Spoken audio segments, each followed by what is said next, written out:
Hello বন্ধুরা, welcome back to my channel. তো দেখো, এটা হচ্ছে আমার ছেলের বার্থডে সন্ধ্যাবেলা। তো এখানে ছেলে কেক কাটতে বসে গেছে, আর আমিও রেডি হয়ে গেছি, কারণ আমাদের এক জায়গায় বার্থডের ইনভাইট রয়েছে, সেই দিন ইনভাইট ছিল। তো এখানে আমি রেডি হয়ে গেছি, এখানে ছেলেকে কেক কাটিয়ে নিয়ে তারপরে আমরা বেরিয়ে যাব।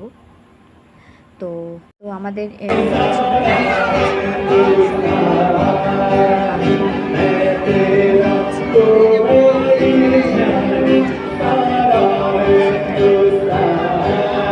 বাচ্চাটার বার্থডে ছিল,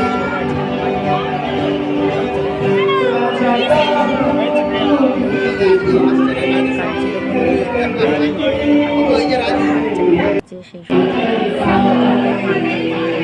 একটা ভেজ পকোড়া টাইপের। তো এখানে কিন্তু সমস্ত কিছু ভেজ খাওয়ানোই হয়েছিল, কারণ জেঠুরা ভেজ খায়।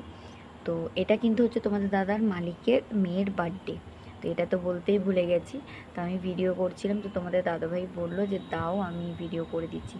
ভেজ খাবার হয়েছে, বাট এত সুন্দর হয়েছে, এত রকমের বুফে আছে, জাস্ট আমি এর আগে এত নিমন্ত্রণ খেয়েছি, এত বুফেতে আমি কখনোই দেখিনি।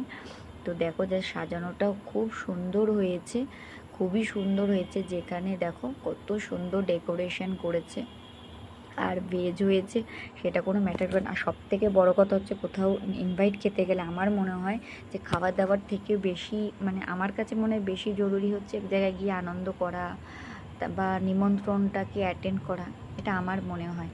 তো যাই হোক, হ্যাঁ, খাবার দাবার তো অবশ্যই, কিন্তু ওই যে না, কেন এটা হয়েছে, ভেজ কেন হয়েছে, ওইটা কোনো ব্যাপার না। আমি যা পেয়েছি, মানে আমার কাছে খুবই আনন্দ, আমি যা আনন্দ করতে পেরেছি এটাই।